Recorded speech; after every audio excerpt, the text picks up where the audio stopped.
that's why we have to pass these laws, and I really do challenge my Republican colleagues to vote against these laws because they will see the wrath of the American people.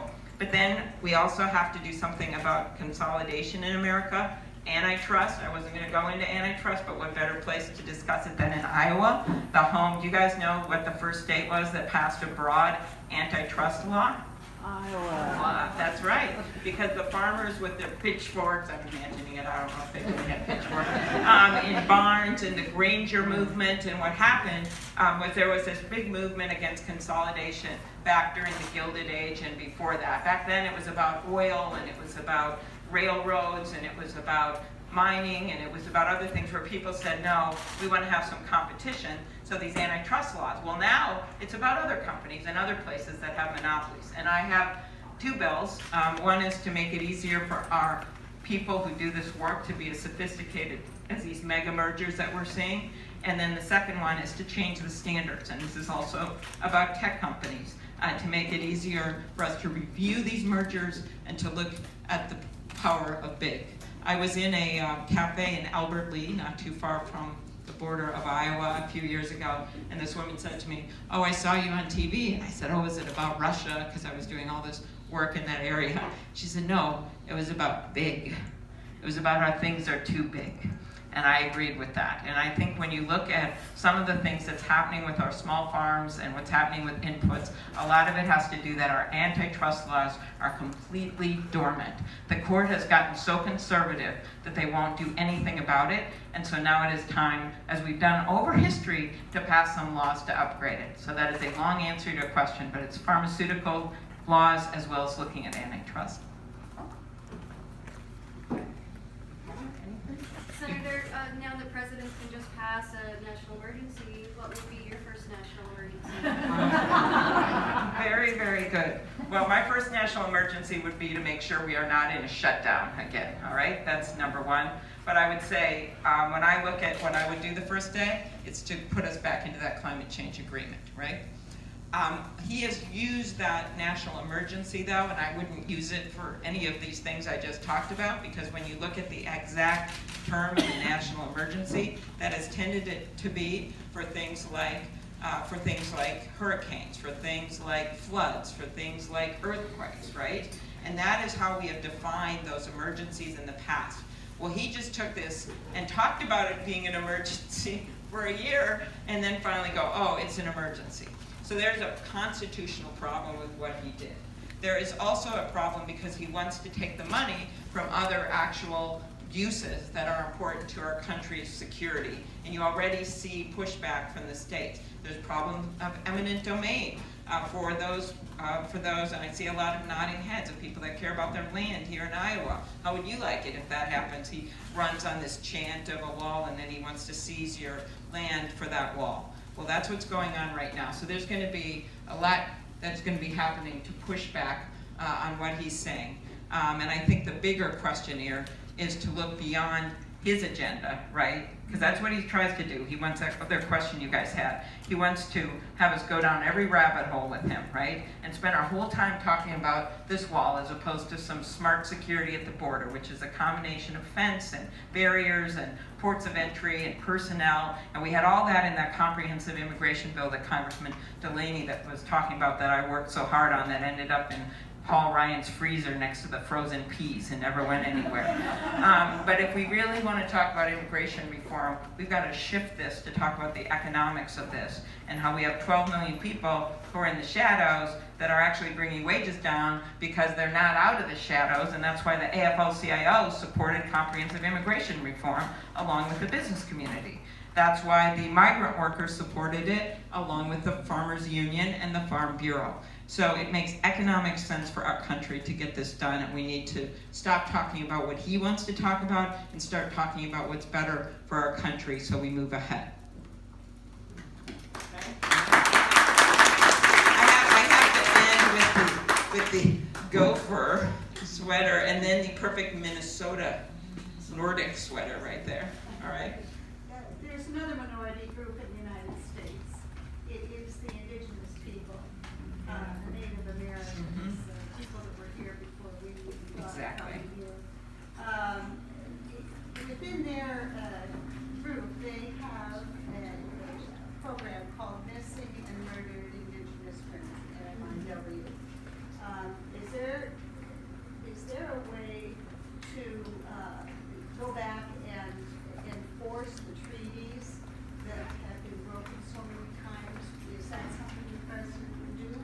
let's just step back, because I think We you know. also need to start doing a database on these women That is are exactly missing. right. And they're not doing that in Washington. Okay, so I've always been a strong believer in the sovereign rights of our tribes. We have a lot of tribes in Minnesota and a lot of reservations, and we're really proud of them. We have, in fact, the highest ranking state Native American official in the country now, Peggy Flanagan, who introduced me last weekend and just texted me this morning. I hope she'll come down here and campaign for me, so you'll get to meet her. We're pretty excited about that community and what's going on with that community in our state. A lot of this is, of course, respecting their sovereignty and working with them on things like Indian health, and they've had such an issue with opioid epidemic, such an issue with people actually coming from outside of the reservation onto the reservations and committing domestic abuse, sexual assault, and at times murder. And we did some work in the domestic violence bill for joint prosecution of some of these cases that I've really been focused on because of my background as a prosecutor. But the alarming, there was just a hearing on this back in December, you're right, about all these missing people. And this is something that is so sad because it is an example of the vulnerable, the most vulnerable among us, where people can just close their eyes, right? They can't hire high-powered lobbyists to go out on behalf of these people. I always think of Paul Wellstone's ad that he did back when he ran the first time, his underdog campaign in his green bus. And he had a bunch of kids on high chairs trying to write checks. And they couldn't write checks. And he said, I'm going to be there for the little feller, not the Rockefeller.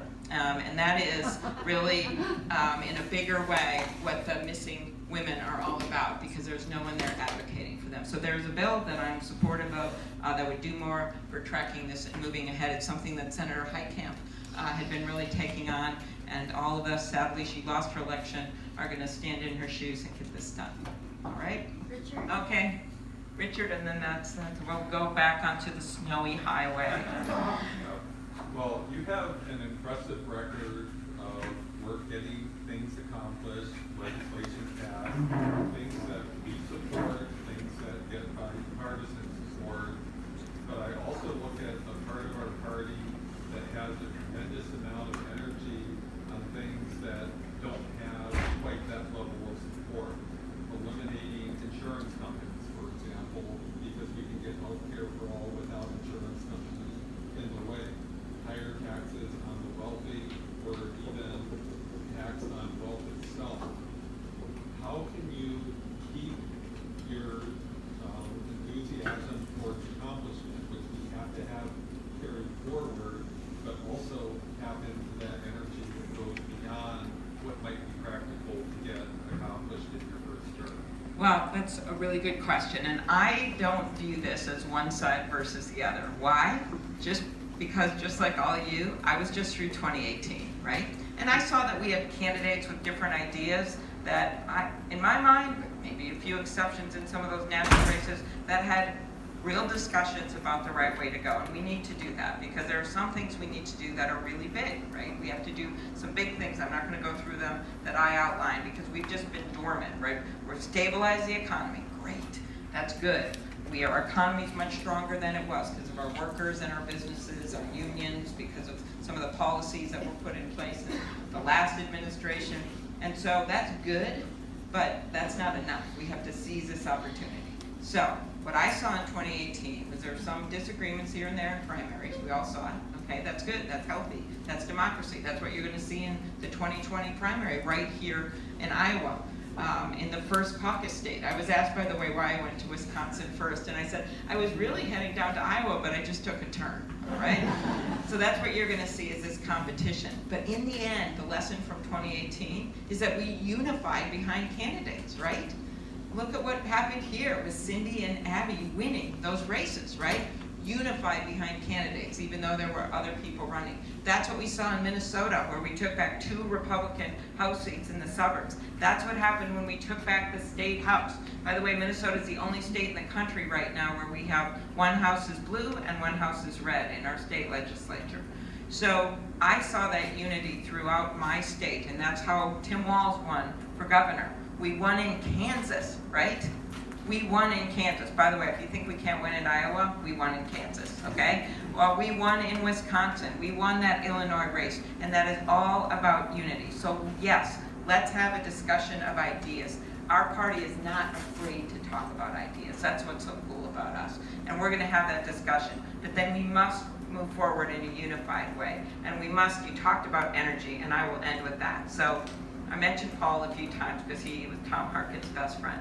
So Paul's last year of his life, before he died in that tragic plane crash with Sheila and Marcia and their 2 staff members on that plane, that was the year that he was running for re-election. And if you remember, he took this really brave move and voted against the war in Iraq, which was the right thing to do, right? And he did that when he was up in this really, really hard race, because he did what he felt was right.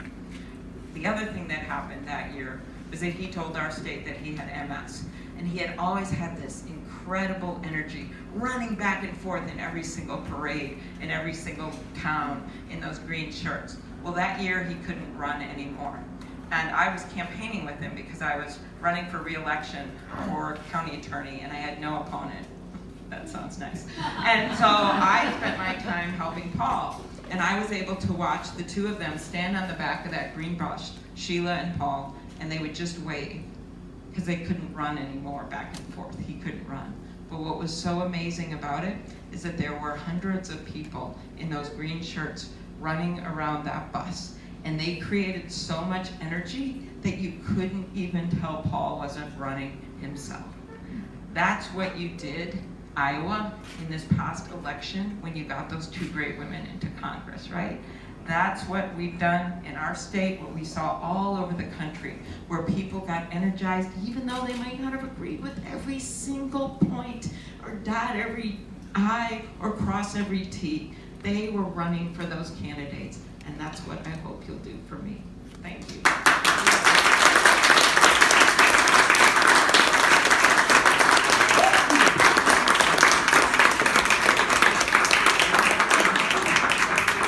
Welcome to the presidential campaign race here in Iowa, Senator Klobuchar. We are so thrilled to have you on your first weekend in Iowa. Thank you for being here. I appreciate that. For Marion County Democrats, I want you to know, first of all,